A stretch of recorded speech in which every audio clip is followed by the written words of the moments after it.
corner and I see somebody doing a famous Baltimore gangster lean. We outside. Yes, indeed. It's the Shop Podcast. Today is Wednesday, and we back doing what we do every Wednesday, talking ish. We got Miss the Boss Lady. She's over there doing something. We got Mrs. Internet Lady over here with the bad Wi-Fi, and we got Pastor with the good Wi-Fi. It's funny how things have changed. How y'all doing? What up? What up? What up? What up? What up? But we all good. So Pastor, I guess we changed roles, you know. My Wi-Fi just started acting funky. It wasn't acting that way at first, so I don't know what's going on. So I ain't gonna front. I got a piece of mail from T-Mobile, and I was thinking about it because that price sound real good. But I don't know, man. I might mess up the whole show if I go to T-Mobile. You say T-Mobile? T-Mobile. Oh, T-Mobile. Yeah, I got T-Mobile, but I'm using my phone. For some reason, when I use the house T-Mobile, it don't be looking really doing good. Well, they say to get you right for a quarter of the price.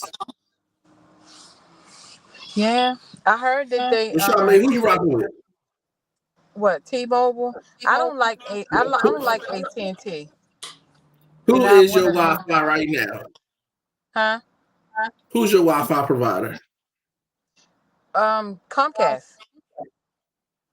Who your Wi-Fi on the phone? AT&T. Well, maybe I shouldn't make that change. Oh, snap. The legend is here. Hold up. Let me take you off mute because I was being a little selfish. Sorry. Okay. No. One more time. How you doing? Touching my controls. Oh, you can hear us on time? Yes. Oh, okay. Because I switched to my iPad. Oh. I know that's Verizon, isn't it? My iPad, my cell phone, and my house are all Verizon. Okay. These are up. Anyways, how was your week? Me? Yeah, you. Oh, sorry. Mimi did the race. I had a really good weekend. Mimi did her race. Or she was at the race, rather. We had a bunch of people show up, a bunch of people watch online, a bunch of people call me and ask me for updates while I'm there. I'm looking at somebody under me. Did you watch the video? I'm gonna tell you the sound effects from it because I watched it. You don't have to ask Pastor if he supports you. Yeah. No, I just want to make sure he heard the same sound effects that I heard. Oh, my arm hurt. I'm tired of carrying this phone. So, it is what it is. No one got as much as a laugh out of it as you did, but thanks for watching, considering you don't really care for my child. Sharp Lady, why they do this every day? I don't know, but I watched the video, boss. And I saw, all of the sound effects. And I said, the boss jinxed her because the boss said, well, maybe she'll run this time. And I said, the boss jinxed her. Sure. If that's what y'all want to think, by all means. I know my child though. That's the difference.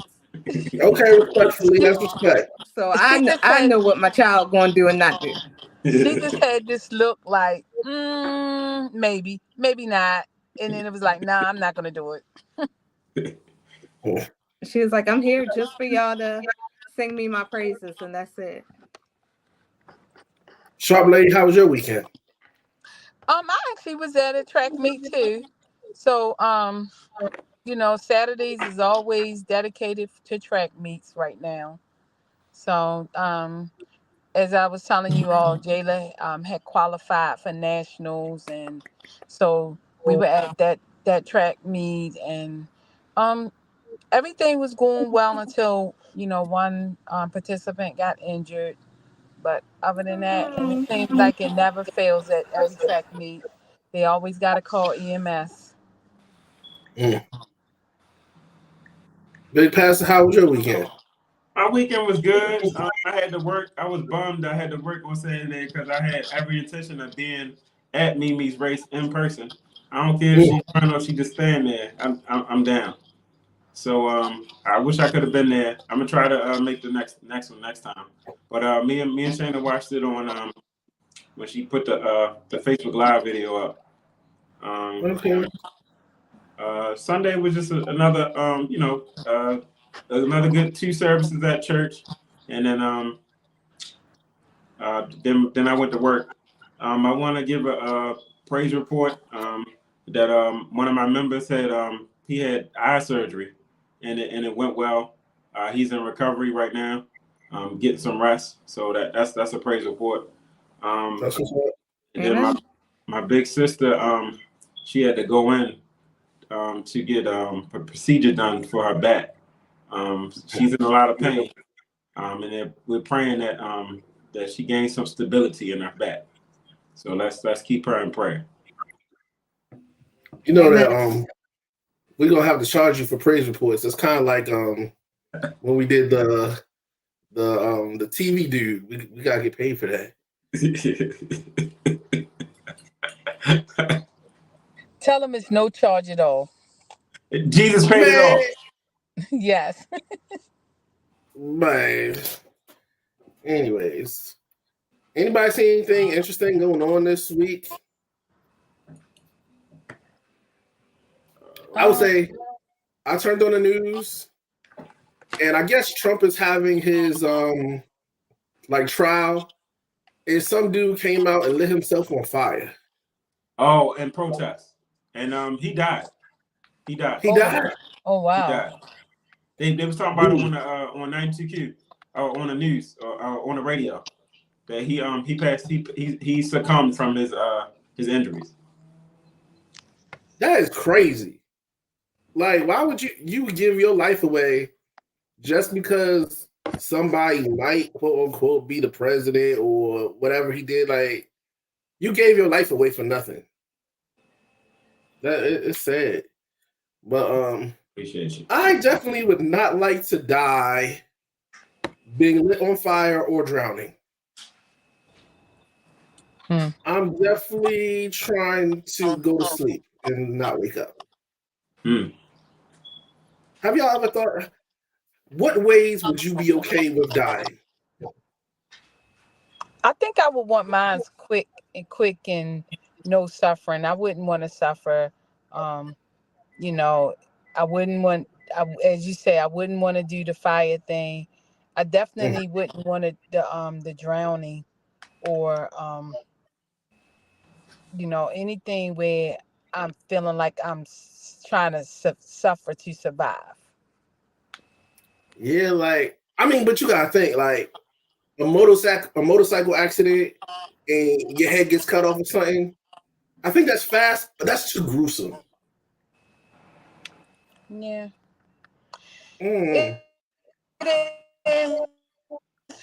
But it's like I don't even want to talk about death because I like living, but I do think that for me, if that will be my choice. Do y'all have a number that y'all okay living to? I ain't gonna lie. Nobody else gonna answer? I said 85. I think 85 is a good number. I ain't gonna lie, 6. I picture, and maybe this is different from where the other people think. I picture I'm still gonna be alive when the Lord returns.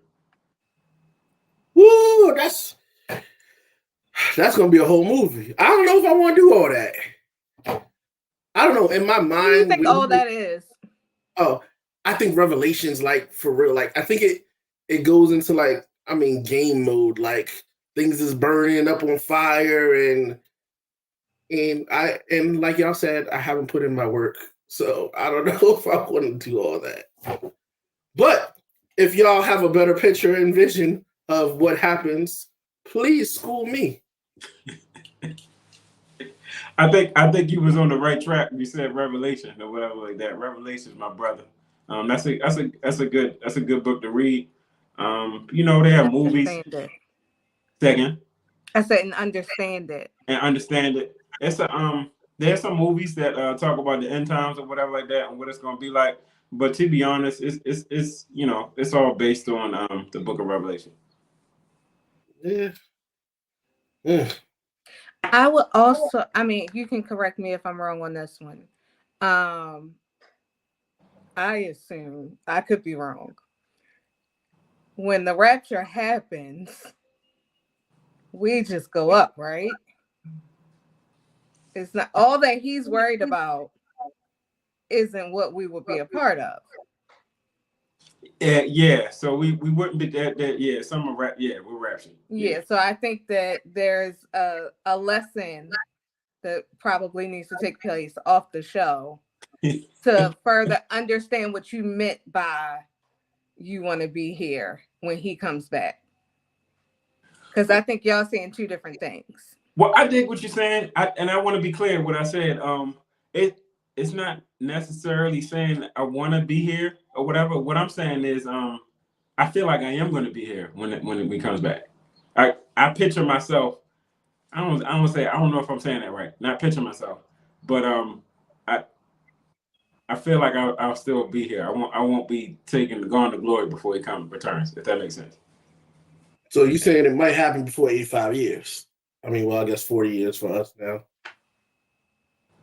Yeah, I'm saying that. Man, I'm already having a hard time walking up the stairs. It's a lot of stairs to get all the way up the stairs. He just said he was going to have, you know, he's going to have what they speak about as an eternal life.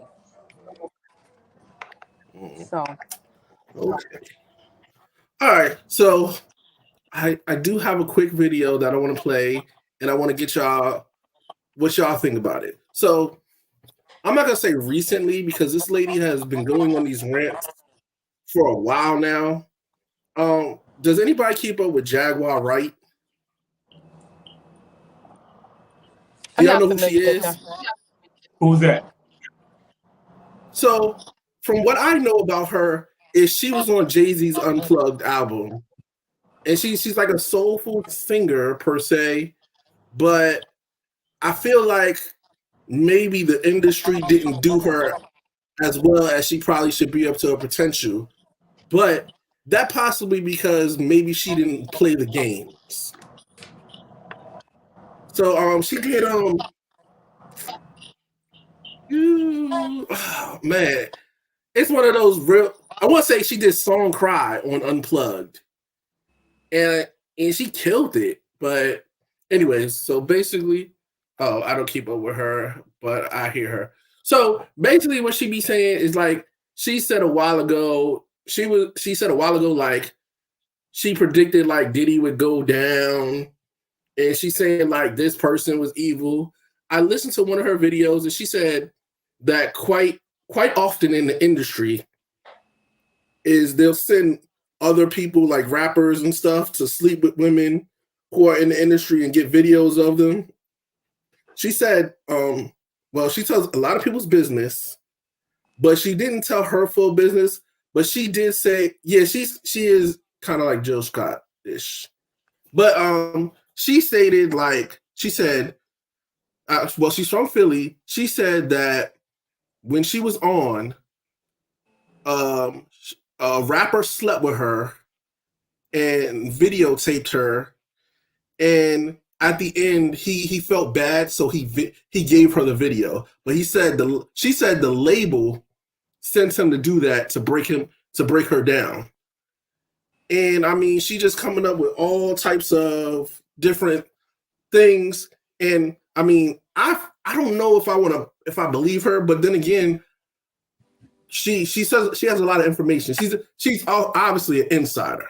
Hold on. She's been doing a lot of talking behind the scenes about conspiracies with Diddy and Tupac and Biggie. Yes, she has all types of conspiracies. So I'm gonna play a video of one that I seen recently. And just tell me what y'all thoughts are. Hold on, let me find that video. Takeoff's death wasn't nothing but a corporate hostile takeover using his life as the god.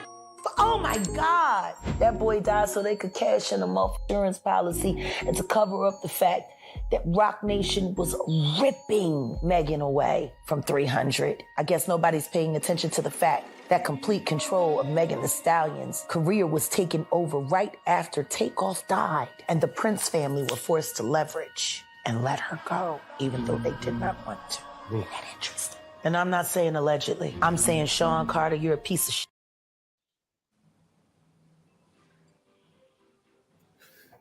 So as you see, she goes on rants like that. And that's an interesting thing. Like, do you think that the industry is so corrupt that they barter one person's real life for another person's career? Anybody have any thoughts on that? What you call it? What you call that thing that they said Jay-Z was a part of? Illuminati? Yeah, it sound like that. That sound like that kind of talk.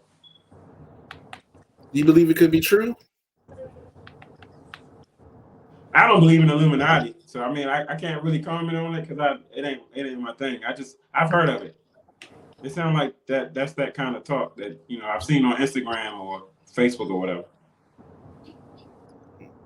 So, Ms. Toya, any thoughts? Oh, go ahead. I could see that. Because at the end of the day, you gotta remember that a lot of business is about get yours because I'm gonna get mine. So it might sound kind of crazy, but I could see them setting people up in that way and really doing the trade-off. Yeah. I feel like Megan Thee Stallion isn't the same since the trial. I feel like her raps have gotten realer, but when she's featured on something, she definitely kills it. But her singles have been realer singles. Like, I mean, she talk about depression and stuff like that. When she was at the top of her game doing just those songs that all the kids love, I mean, she's worth a lot of money. I don't know, man. I can see it happening, and I can see it happening in more than just the music industry. I can see it happening in the film industry. I can see it happening, probably big companies it happens to. I mean, that is pretty ruthless. But Ms. Toya, what's up?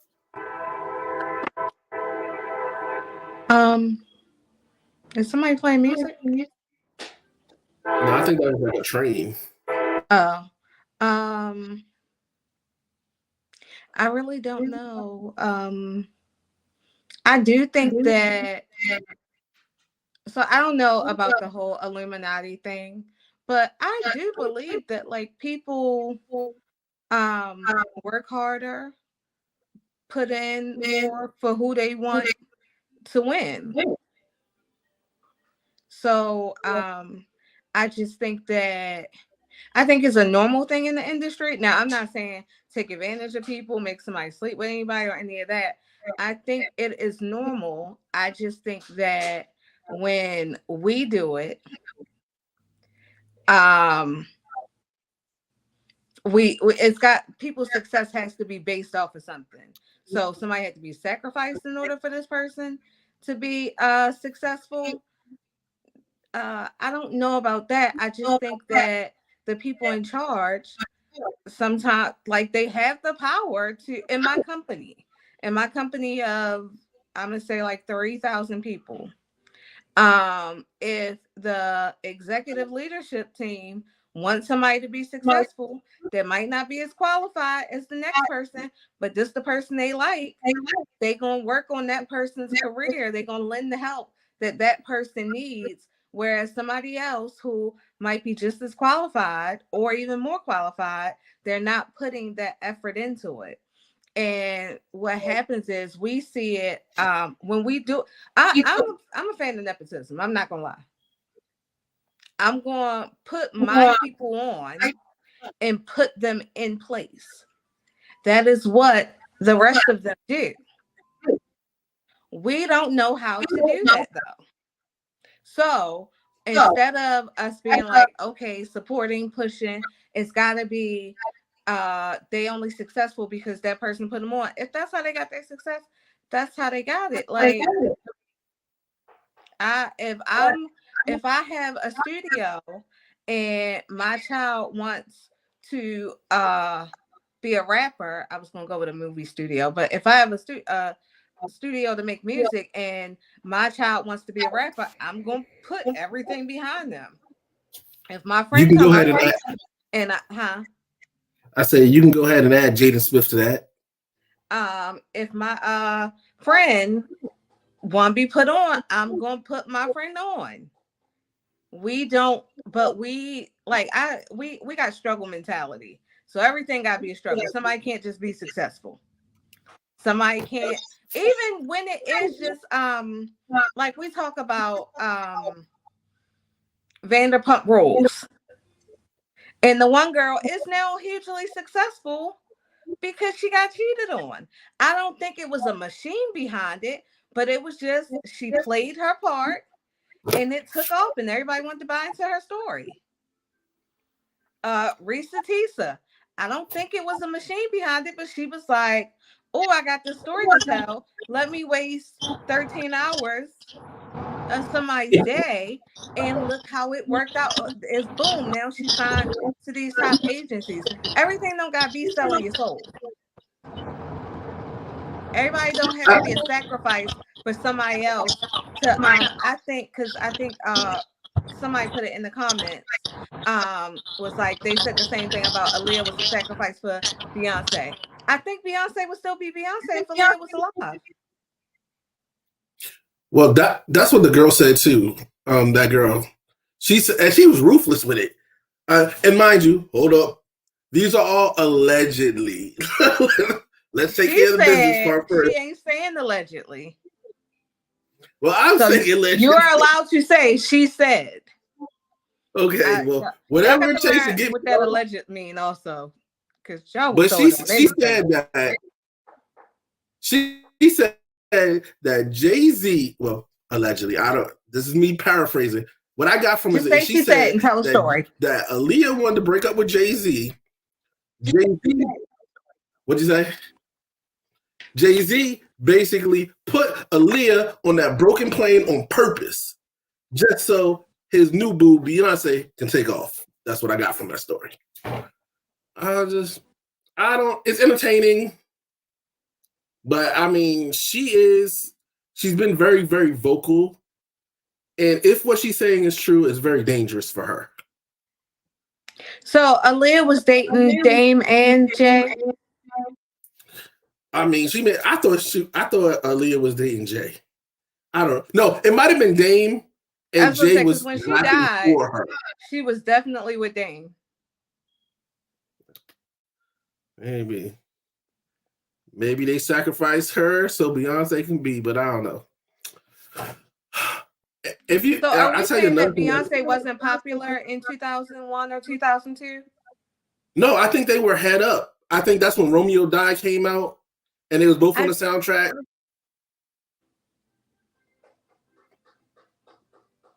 I felt like they was Aaliyah better than Beyonce? At the time, maybe. Because I mean, Brandy or Monica ain't had to die. Like, I mean, Brandy did kill somebody though. I think that is definitely the most insensitive. Oh, sorry. Way to say that. I pray to God you never get in an accident and kill somebody. Because I don't want to. Pray to God I don't. I mean, because that was harsh. I mean, we're talking Illuminati talk.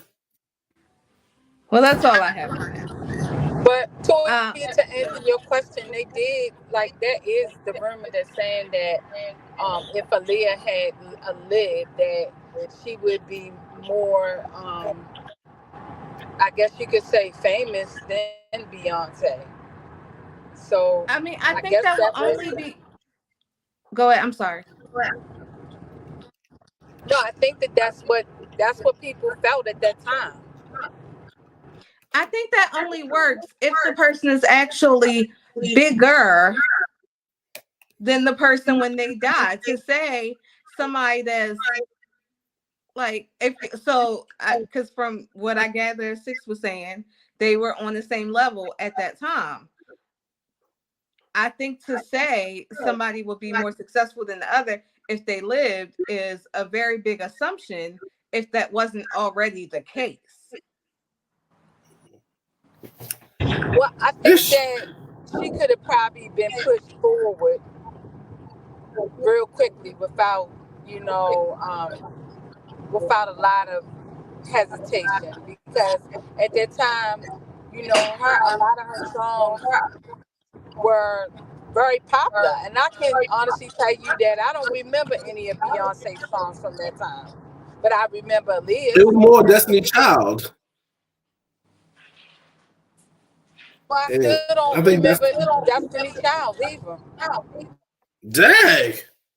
I remember them all, but I'm also probably in that age demographic that was heavily listening to them at the time.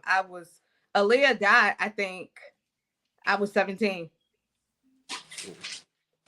I will say this. Destiny's Child changed my life. Because once they came out with bills, every girl was like, "Can you pay my telephone bill? Bills, bills, bills." It was no more sponging off of women early. So you used to sponge off of women, is what you're saying, huh? I used to sponge off a lot of people. I was definitely that guy who got lunch money and saved it to buy a shirt and went around to everybody's table like, "Yo, let me get some fries. Oh, can I get a cookie?" And I saved that money and I went and bought these shirts. I'd have one new shirt a week. That is F-boy material at its finest. What you talking about?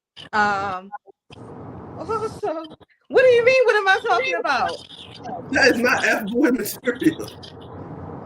So would you be inclined to say? Well, you see what happened? The Illuminati shut her Wi-Fi down. I did want to say, just going back to that Aaliyah and Beyonce thing, I just feel like that was a slow burn as well then, because Aaliyah died, like I said, she died when I was the year I graduated, so my freshman year of college. Beyonce's first album didn't come out till 2 years later. And it's still, even when Dangerously in Love is still probably my favorite Beyonce album, but that still wasn't the Beyonce that we have today. Nah, she has incredible growth. So I think the other thing is, and I think this is why I don't want to come off beehivish, because I'm not, but I think the other thing is people do discredit how much she works. I heard she works very, very hard. And that's what I hate about the whole Illuminati thing, not just with her, but with people who really work hard and grind. Like, if you look at, if you watch her movie, even if she's not doing all the work that is portrayed in the video, she's still gotta get the people to get that. Like, so I think when you just be like, "Oh, Aaliyah was," first of all, I think it's disrespectful to Aaliyah's death. But when you like, Aaliyah was sacrificed so Beyonce could be who she is today, I think it also discredits all the work that she has put into it. And then I think it also dishonors the memory of this person. What'd that say? Oh, it surely did. And they do it all the time. I know. I mean, I don't know. I was a sponge for everything. Let you have a car. Woo. Woo. If you had a car, I was your best friend for a little while because I needed to get somewhere. I wasn't I wasn't I know not to financially be your blessed. friend. What'd you say? I said I know not to be your friend. I think my friend sponged off you. You know, it's a click. You know what I'm saying? Who sponged off of me? I mean, for the rise, maybe. Who of your friends? Who of your no? Let's finish this. Who of your friends sponged off of me? Go ahead and say it. No, I'm not gonna say it. I'm not gonna say Don't which start nothing if you friend. don't want to back it up. Jesus. No, I don't want to come for you today because I see you on war mode. Sharp lady, they at it again. I said I'm gonna make it easy for y'all and not say anything. That's what I'm gonna do. No, you're not gonna do that. no. We just Respectfully. want, y'all have to finish this and finish this for good, so y'all Don't can be- stop being at each other. Toya. Why? She's getting ready to private. She about to private message him and tell him. You No, Six, don't you gas put her up. Don't gas her up. Six, you put your foot It's in your all right. mouth again. Yeah, this is what we do. It's a show. You gotta entertain. All right, Well, so like I I just said, got another quick question. All right, this one. Let me see. so our DJ Frank put a question in there, and I think it's a really interesting question.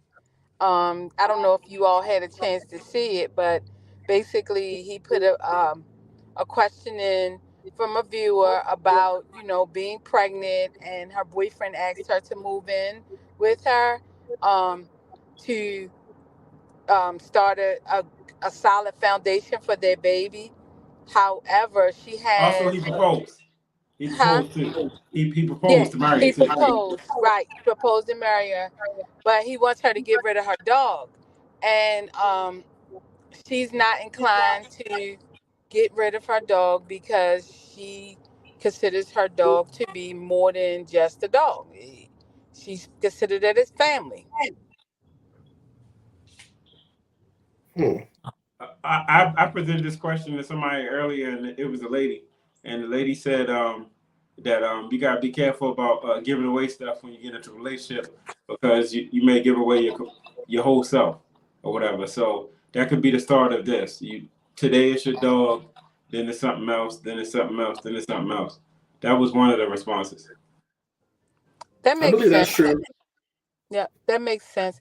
And I feel like I would be in the same situation because the person that I'm dating doesn't like my dog either. And so I tell them all the time, don't make me choose between you and my dog. So that Yeah. might be um When you crazy. I like that because I speak that language or whatever because my wife speaks that language. When you say that, what you're saying is don't make me put you out over my dog because that's what I heard. Yes, Oh, okay, exactly. okay. I just make sure I got it right. Yeah. I have a And sweet spot for dogs. Like they gonna be there for you no matter what. And sometimes people just not gonna do the same. that's kind of my thought concept behind it. My other thought concept is that um all my life that I can remember, I've always had a pet. My first dog I had from age 5 to like 23. So I don't know anything different. So I'm pet lover, especially when it comes to dog. I don't like cats, but I really do like dogs.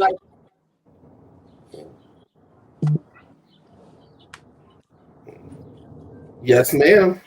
I'm probably the opposite of y'all, and maybe it's because I don't have pets. But I first of all, I am careful. I do agree to be careful of the things that you get rid of or push away because of a relationship, because there's a possibility of losing yourself. But I also believe that I was just trying to read the letter real quick. I didn't see how long. I mean, they have a child on the way, so they have longevity invested. But I also think that Like, you got to know what your non-negotiables are, and don't start a relationship knowing that these things are non-negotiable, that I'm not willing to. First of all, I do think there is something to be said for I'm not willing to put you before my animal. But that's just me, because like I said, maybe it's because I'm not an animal person. I think the right person come along, you might consider it.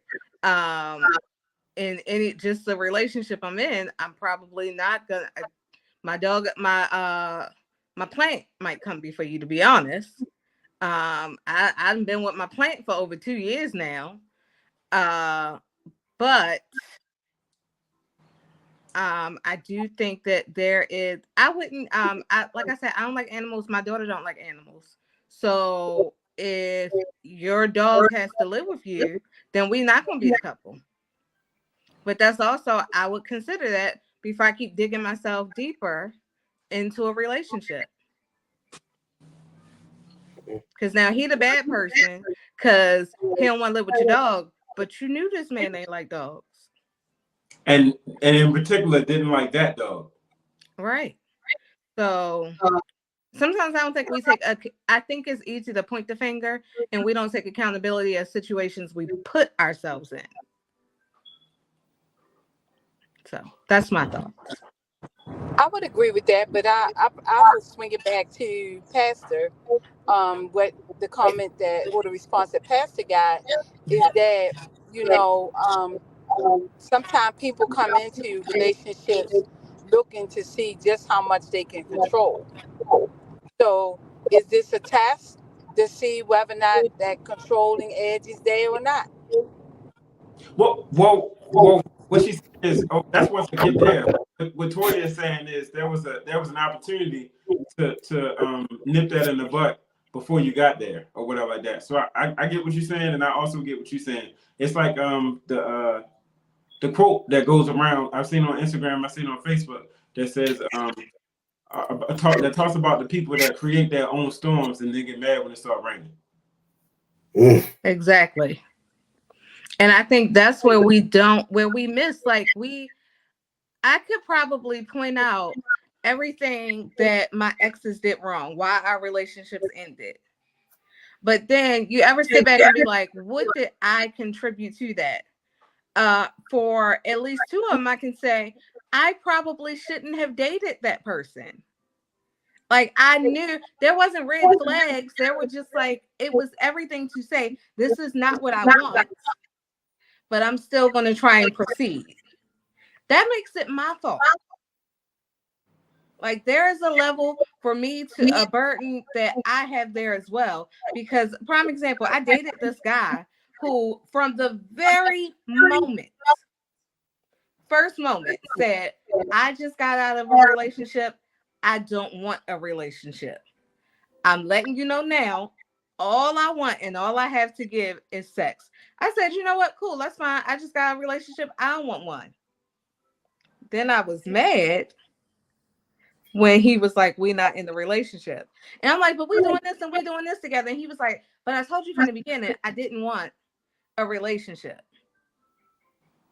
And it was years before I was like, you know what? That was probably my fault because you was real clear you didn't want one. And just because I liked the things you was doing, I was like, no, he's changed his mind. And then I got hit with reality. Yes. Sorry.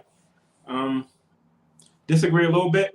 Was he real clear that he didn't want a relationship because y'all was doing relationship type things? Oh no, he was clear and continued to say it. I dig that. But it's also, what do we consider relationship things though? You're right. Because what I consider relationship things might not be what you consider real. To me, a relationship does look different now than what it did then. I came out the womb ready to get married and have a baby. So I'm one of them crazy ones where I tell guys all the time, don't give a girl an inch.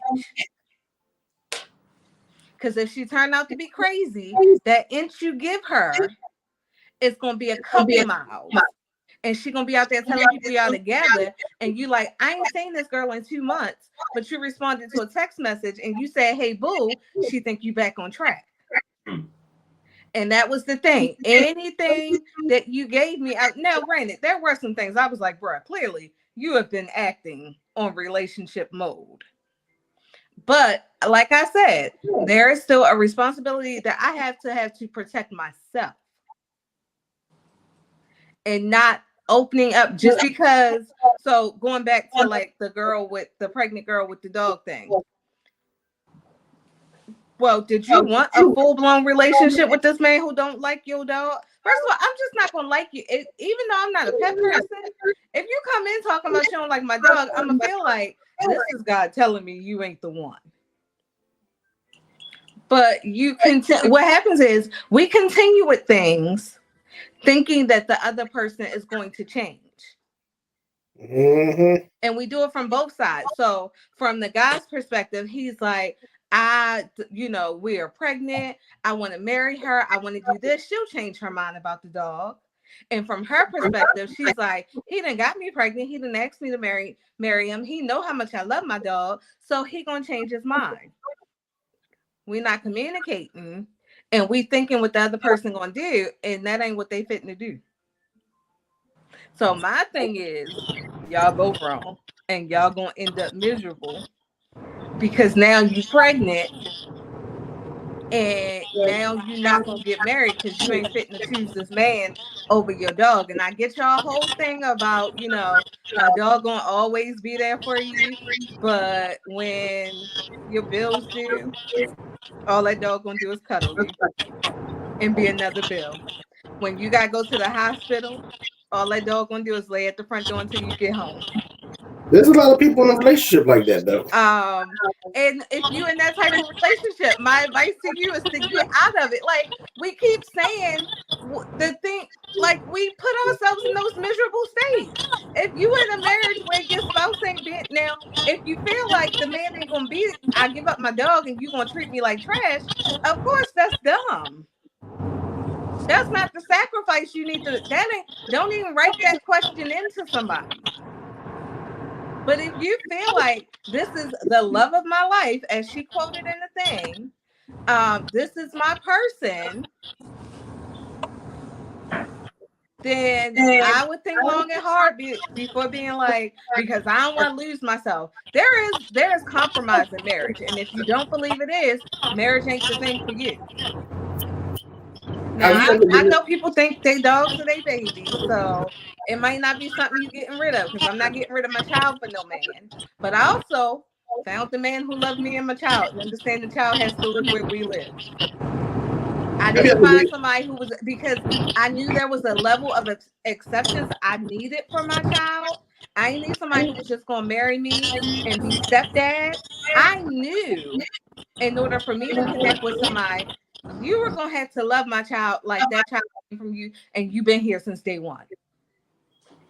That was not an option for me. So if that's how you feel about your dog, don't date people who come in saying they don't like your dog.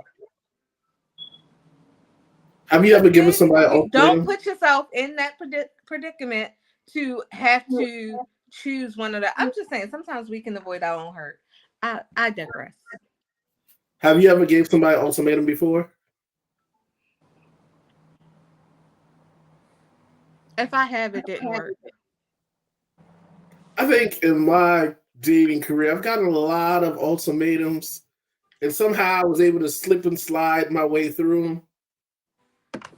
But I think once you start giving an ultimatum to people, that it might go downhill. I can't see somebody saying you have to do this in order to be with me. That I don't know. That just kills it for me. Pastor, have you ever had an ultimatum? Say again? Have you ever had an ultimatum? Like given to me or given to somebody else? Given to you.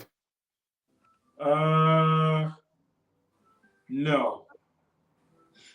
I don't think I had anybody like me that much. I'm sorry. I mean, I think in certain relationships or whatever, it gets to a point where they want something and you probably don't, and then they be like, well, we're going to have to stop having sex if you don't want to be in a relationship. And that question was the worst, yo. I hate that. Can you repeat that? I've had several ultimatums because I guess I've led people on to believe that we were going to be in a relationship more so when it was just sex. And when it gets to a point, they always be like, well, if we're not in a relationship, we're going to have to stop having sex. And then you got to play it by ear. Like, I know that's not what they really want to do, but they just try to force you into being in a relationship. And you ain't really trying to be in a relationship, but you like having sex with this person. It muddies the waters. So what did you do when you got the ultimatums? I probably used some type of slick wording and maybe changed the subjects or did something else, or maybe we got into an argument and was like, I don't want to argue. But so for a long time in my life, I didn't want to call anybody my girlfriend after I had a fiance, and then she wrecked my world. You know what I'm saying? So like my big thing was, I'm gonna go have sex with everybody, but I'm not gonna have a girlfriend. And that was some mental trauma that I guess I had. But yeah. I don't know if that was up there. Really? This is the who said that? Who said that? I guess this is the new Instagram, Facebook word. I have a question that we didn't get to last week. I'm sorry. I'm trying to find it. Exactly. If we don't like the dog, pop that balloon.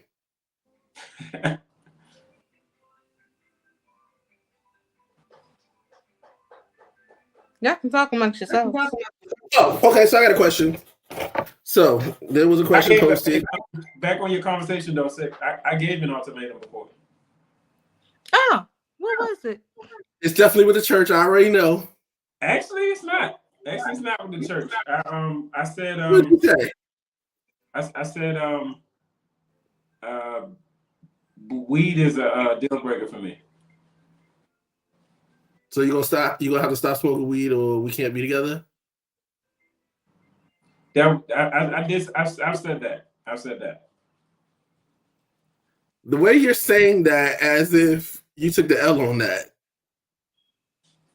What did they choose? Yeah, a window.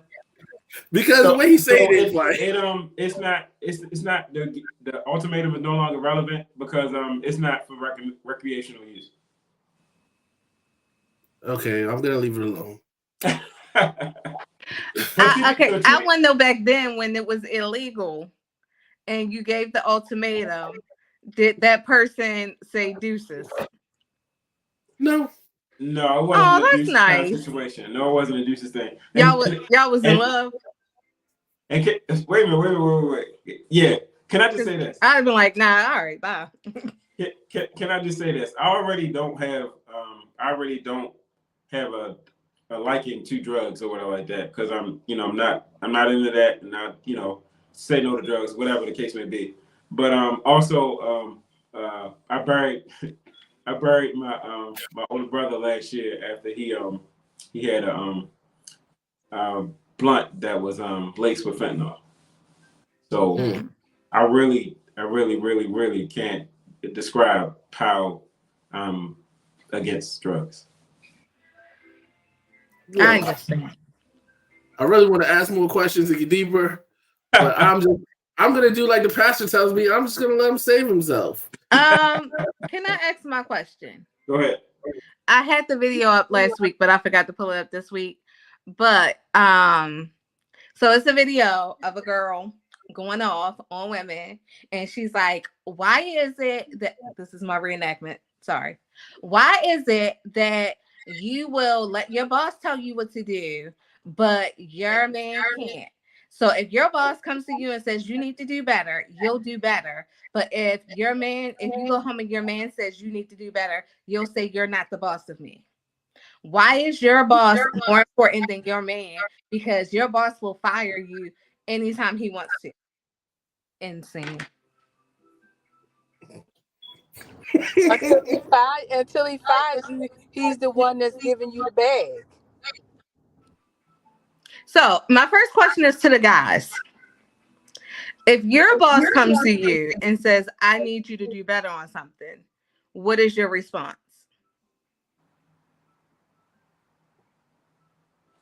10-4. Okay. 6.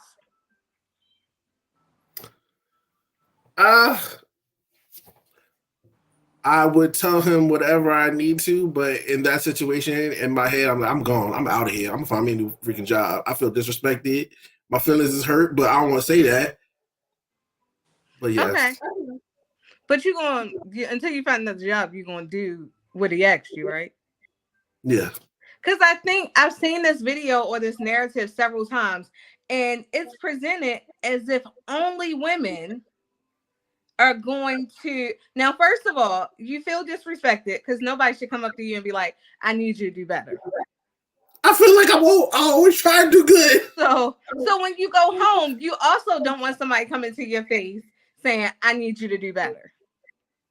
But there's this narrative that only women jump up and say, okay, I'll do better at work. And then get home and be like, fuck you, I don't got to do better for you in this family. But also, I said I don't know if it was that one I commented on, I said, tell me what my man going to be more upset about. Me not responding pleasantly to, I need you to do better. Or to me saying, hey, I lost my job today because my boss told me I need to do better. And I told him he's not the boss of me. I mean, he kind of is the boss of me. I messed up on my thing on my reenactment. She says to her man, you're not the boss of me. Yes. Okay. How do I put this? Head of the household. When we say when the Bible says submit to God or whatever, people that have a problem with authority, maybe like, submit, you know what I'm saying, to God or whatever. That could be one thing. But when you take that same phrase and you place it with saying a wife should submit to her husband, women lose it. They ain't trying to hear that. I never lose it. I always respond with, because I grew up in church, so that was my husband was like, you can stop saying that. But not all women. I'm sorry, not all women. I often ask, and I ask in the shop every couple months, to men only, what does it mean for a woman to submit to you? I've yet to get an answer in that group yet. So can you answer that? No, I'm asking to men. What does it mean? Because you want somebody to submit to you. You didn't ask that. So what does it mean to you? Toya, let me ask you something. I hate to answer a question with a question, but I'm trying to ask you this. Because etiquette says you shouldn't. Absolutely. And I apologize. I'm apologizing ahead of time. Whatever. I don't want no beef, boss. I don't want no beef. I want no smoke. So look, do you trust Marlon as a God-fearing man? Mm-hmm. So you feel like if he has to make a decision for the both of y'all, that you can roll with it? Mm-hmm. But I think we both have that trust. I think that's why he told me to stop saying it, though. That's kind of what it is, though. But so I thank you for your answer, because that I understand that. What I'm saying, and I guess it wasn't so much directed to you, because also you approach that that kind of appeals to the God-fearing part of me.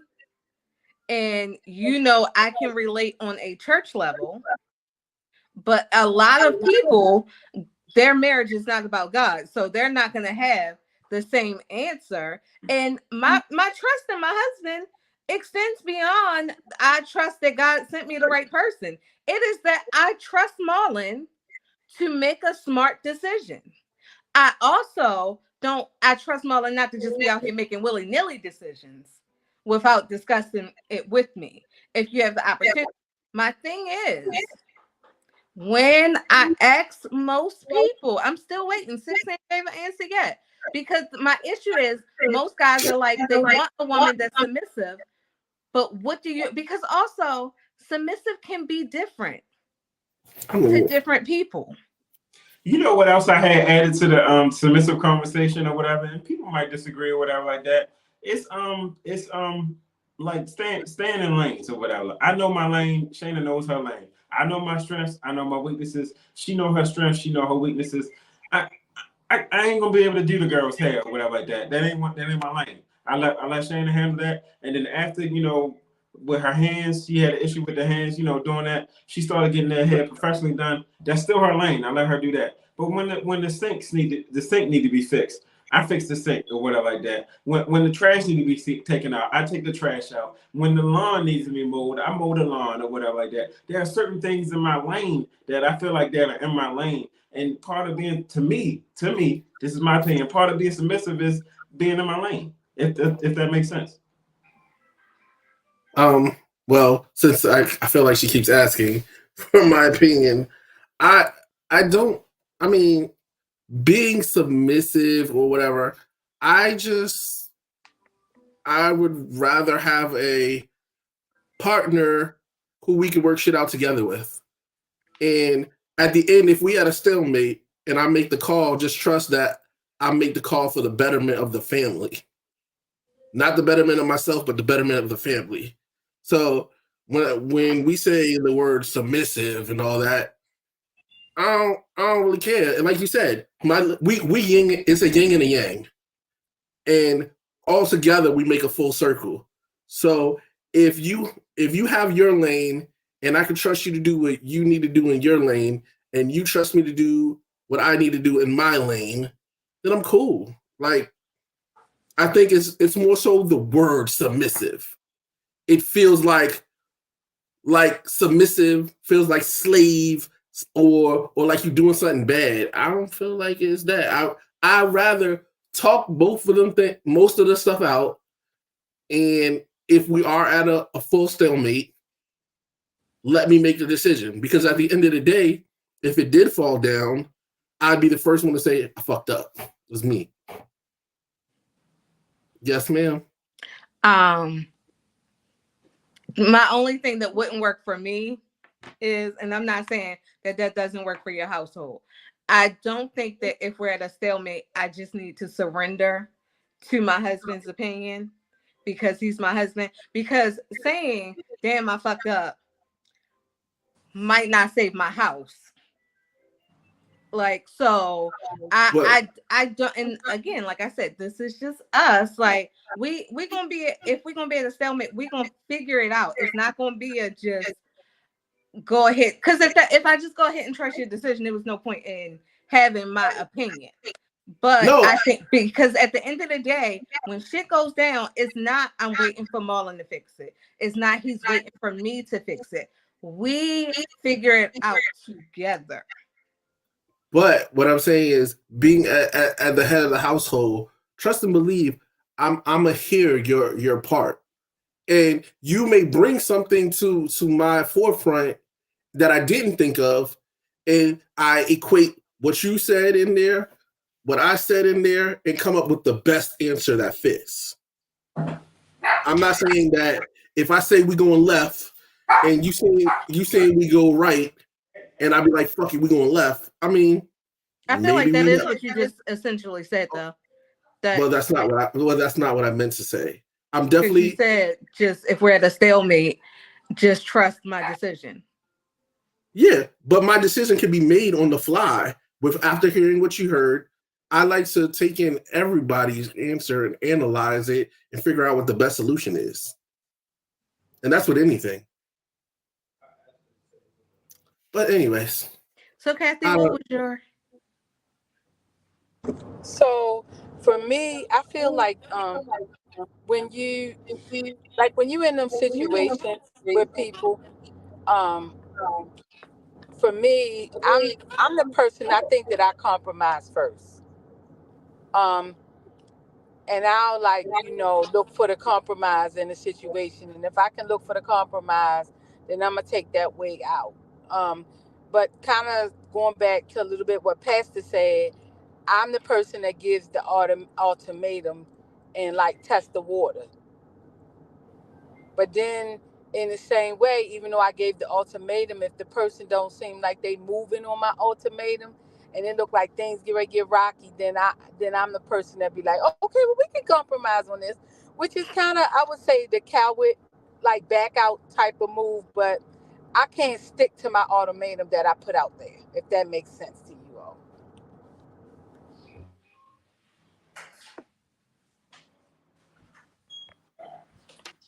Okay, I figured one of y'all gotta be muted when the other one talking. Okay, Kathy, don't be giving out ultimatums, especially if you're not sticking to. If you're not standing 10 toes down. What ultimatum she give out? She just said she's the type of person to give out an ultimatum, and then when the person ain't surrendering to her, she be like, "All right, never mind, we can compromise." Oh. So you stop. But we also now we know your tell. So we know if you give us an ultimatum that you're not gonna stick with it. We can move forward. I'm sorry, I don't know. Well, you absolutely told the truth, and that is my truth. That I will wind up, not standing 10 toes down, as you said.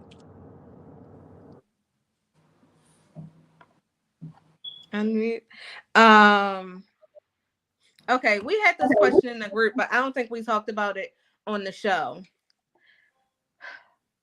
Have you ever cheated with someone less attractive than the person you were cheating on?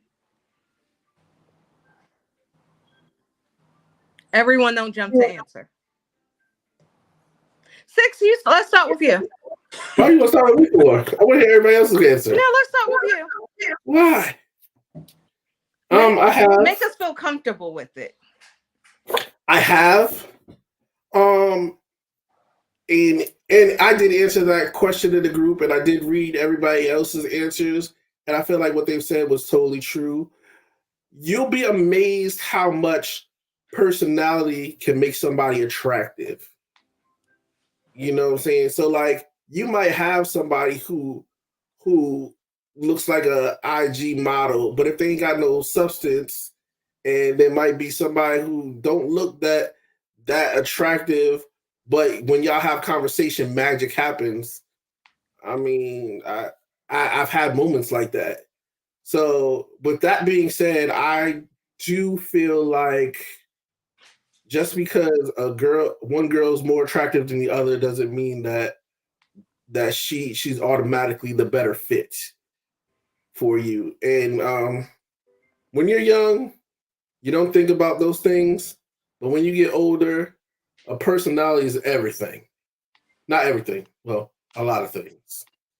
So yeah, I've definitely been in a situation where I've cheated with somebody who didn't look as good as the person I was with. And the funny thing is, a lot of times that person who you possibly have cheated on, they'll be talking about that person like, that girl ugly, da, da, da. But that's just being shallow. Sometimes, I mean, a girl with substance is a big thing. So yeah, that's my truth. I have done it, and I get it. I know no one else here is a cheater. We gonna mute yourself and let Miss Sharp Lady go. So, no, I have never cheated with anyone who is, I guess you could say, less attractive than the person that I'm dating. But I have had it done to me where I've been cheated on with someone that I felt was less attractive, and but I have to agree with Six. Sometimes that personality and whatever and the vibe that that person giving off means more than the looks. I think that as you get older and more mature in your life, you know, that's kind of the things that you're no longer stuck on. You're not stuck on looks anymore. You thinking more about, personality, financial stability, and the bigger things.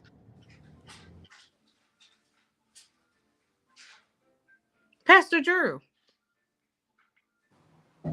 No, can't say that I have. I will say though, when you're in a relationship, and Six might can agree with this.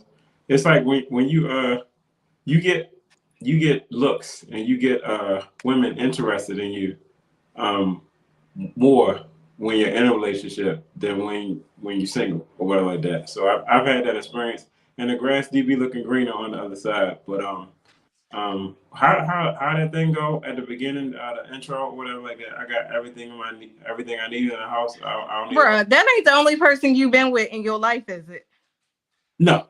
You could have cheated before this relationship. You ain't never cheated on none of the other broads? They was all down. Oh wow. No ma'am. I'm just saying. No ma'am. I don't think I ever cheated on somebody that was. Let me say something real quick. You remember when you said that you think you came out the womb wanting to be married? Like all the relationships I was shooting for, whatever like that, they were relationships. I never shot for one night stands, if that makes sense. I get it, because I was trying to marry every relationship I was in. I don't think I ever cheated with anybody that I thought was uglier, because I do shallowly will admit I can't do, if I'm not attracted to you. I ain't saying you got to be attracted to everybody else, but if I ain't attracted to you, I can't do anything with you. Don't nobody want to be in bed with me while I'm going all night. So you say that you've never been attracted to somebody's personality that didn't look better than the person that you were with? No. Okay. But what I'm saying, okay, so also what I think what I'm trying to say, I think this part might have got missed, probably because I didn't say it.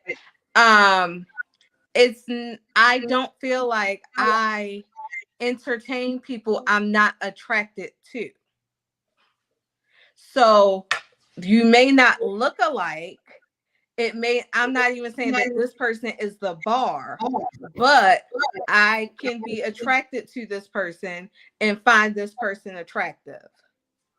Like, I can think that Beyonce and Kelly Rowland are both beautiful women, but they don't look alike.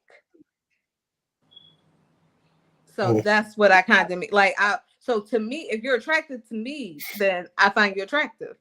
I don't think I've fallen in love with too many personalities.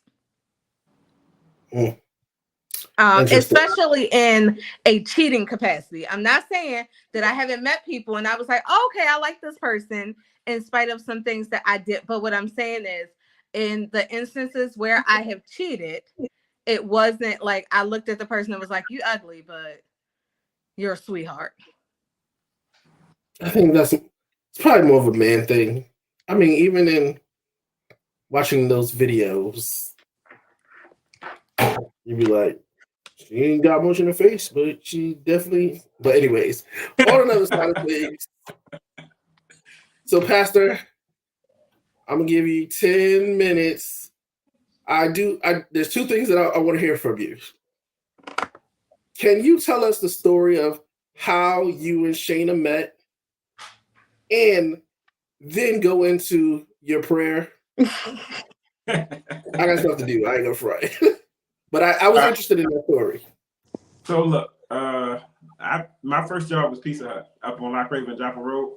I actually, when I first met Shayna, I was dating another girl or whatever. So my first crush, I should say, was a girl at my home church, and we dated for a while.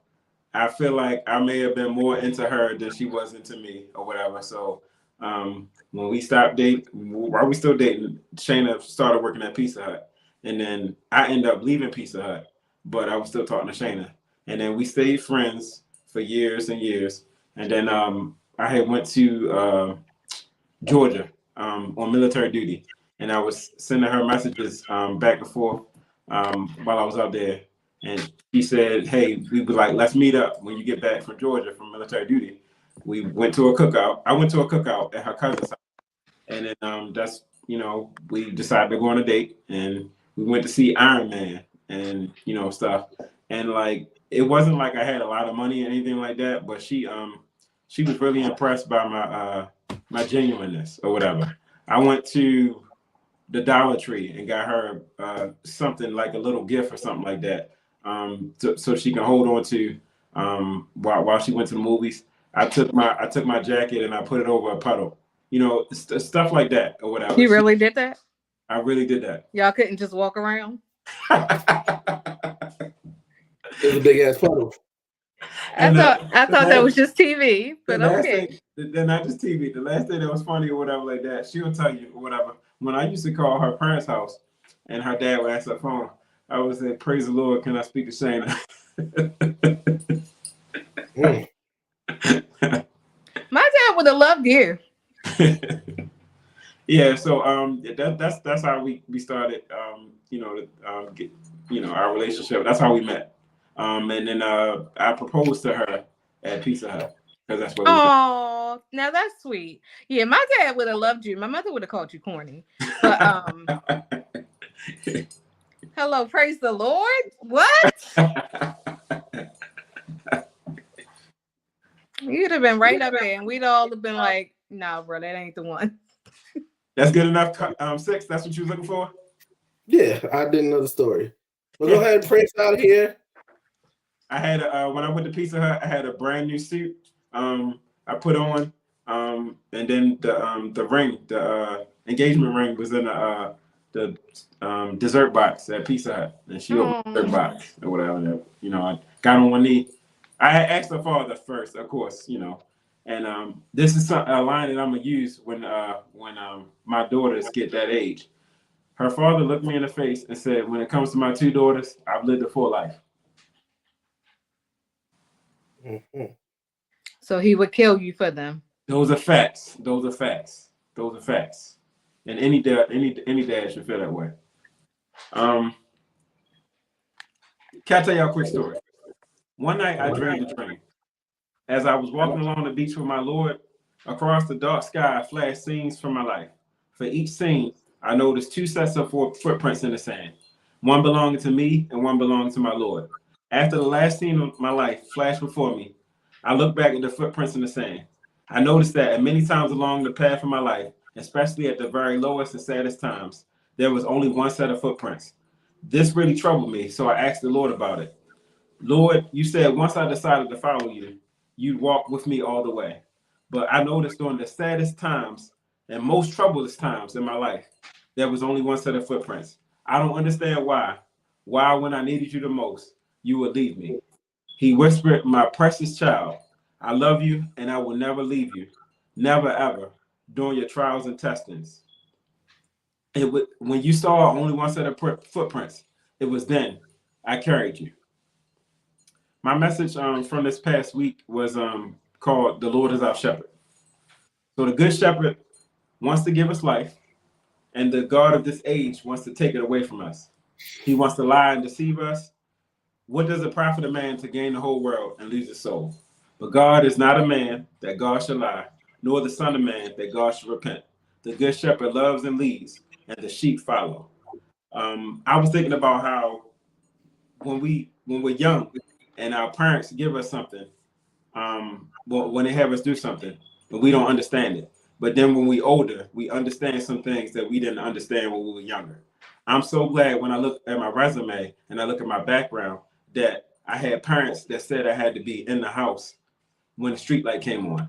I'm so glad that I couldn't go everywhere that my friends went, because if I was able to do that, then I might not be where I'm at today.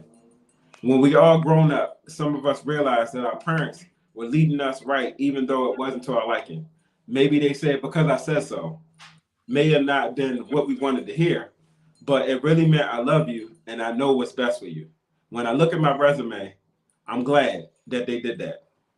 Now, you can go out right now and get some fast food, and you can easily spend about $20 to $30. That's why Shayna and I tell the kids we have food at the house.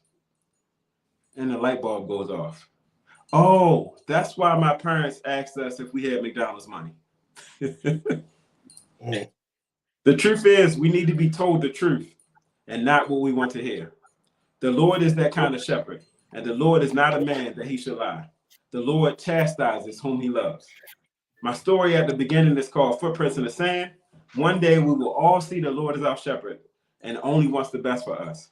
And with the Lord, we shall want for nothing. I pray that none of us had to wait till we die to figure that out. Let your life's mission be a go by making sure you are following the Good Shepherd. Jesus is the door, Jesus is the way, Jesus is the truth, and Jesus is life. No one goes to the Father but through the Son. I know we are all concerned about who will lead our country, who will lead our city and state, being on the doorstep of World War III. I just want to remind somebody that still, this day, right now, right this moment, the Lord is our shepherd. Amen. I need to raise my hand. I know the footprint story. Oh, That's right. It was actually in somebody's bathroom. No. So when I went to boot camp, my mother had bought me a journal, and that was the first pages. So I will say that story has gone far with me. Look at you on your Christian walk. Question. A quick question. Oh, now you want to keep the show going after you told him. Chill, Tori. Let's go. So, would y'all go to a church that is not your denomination? I have gone to other churches. I don't have a denomination. So I am a Christian. I am a Christian, but I mean, I don't know if you mean like if we would go to a Baptist, or I've been to a Catholic funeral, but Catholics are also Christians. What about non-denominational? I've been to Catholic. I've been to Pentecostal. I've been to Baptist. I've been a lot. I ain't gonna lie to you. I don't know if I told y'all this. The people that live next door to us, and we live in the parsonage, they're Muslim. They was outside one day. The guy invited me and my family to the celebration for Ramadan. So I was invited. I went over there. I went to the mosque, to the Muslim mosque or whatever, in White Marsh. United Methodist, what is that? Is that still Christian? It's still Christian. Yeah, so United Methodist is it's the Caucasian side of it was mainly Caucasian back in the day. And AME, African Methodist Episcopal, came out of United Methodist. So we have both. It's usually predominantly white churches, but we have blacks that go there too. That's the history of it. AME came out of United Methodist. Interesting. All right, folks. I'm sorry, but I'm about to call it a night. Thank you guys for having a wonderful show. Thank you for Miss Sharp Lady. I didn't get to bust my jokes, but I'll say that for next week. All right, people. Next week, let's be consistent. Peace out. Blessings. Thank you for being a friend. You ain't gonna say bye. I didn't. I'm gonna FaceTime you real quick though. All right. Well. All right.